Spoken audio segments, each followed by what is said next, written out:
The goblet squat, a beginner-friendly squat variation that can help us build our lower body strength and muscle, mainly our quads and glutes to be specific.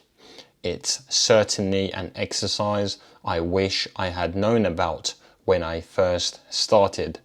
Now, I do want to make it clear that I mainly recommend this exercise to those who are new to squatting. Let's explore how to perform this exercise optimally. First, let's start from the ground up and take a look at our stance. Since our individual hip anatomy can vary from person to person, there is no one set in stone squat stance which works best for everyone. With that being said, a good starting point is to have our feet just outside hip width with our toes pointing out slightly. From there, we can make adjustments if necessary to allow us to squat down more comfortably.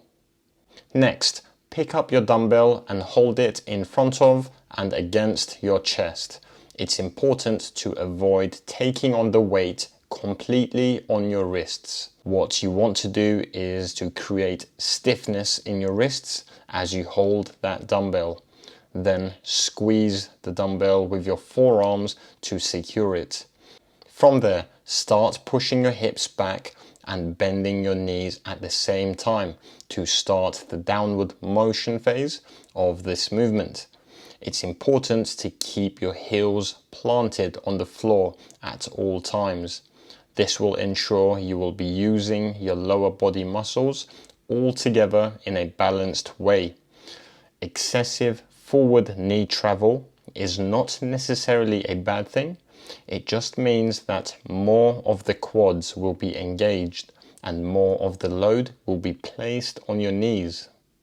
If you are struggling with this, taking a slightly wider stance may help. As a side note, working on your ankle mobility could be a good idea to help with this.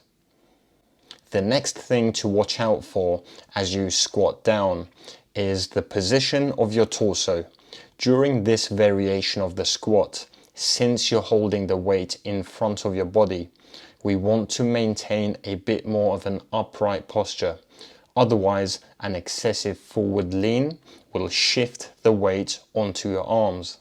Now, let's discuss your squat depth, which can be an interesting topic. Firstly, it's important to reach good depth and range of motion in order to achieve a good stretch on our quads and glutes.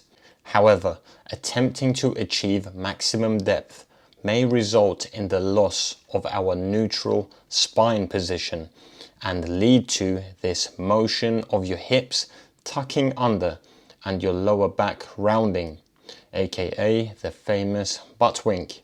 Long story short, we want to maintain our neutral spine during our squats. As we push through our heels and start the upward phase of the movement, we want to keep our knees from moving inwards.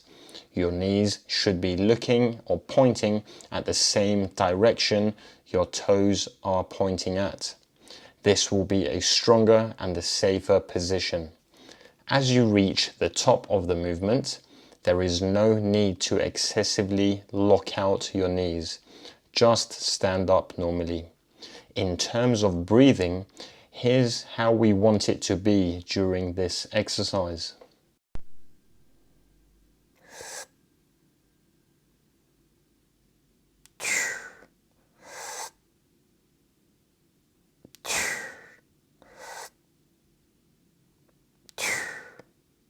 Quick tip regarding the setup.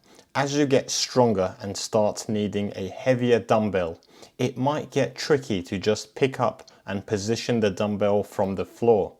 What you can do instead is set up a low incline bench and place the dumbbell on that. From there, you can get straight into your squat position and start your set. That's going to be it for this video. I hope you found it useful. I will leave related videos which you might like in the description box below. Thank you for watching. See you soon.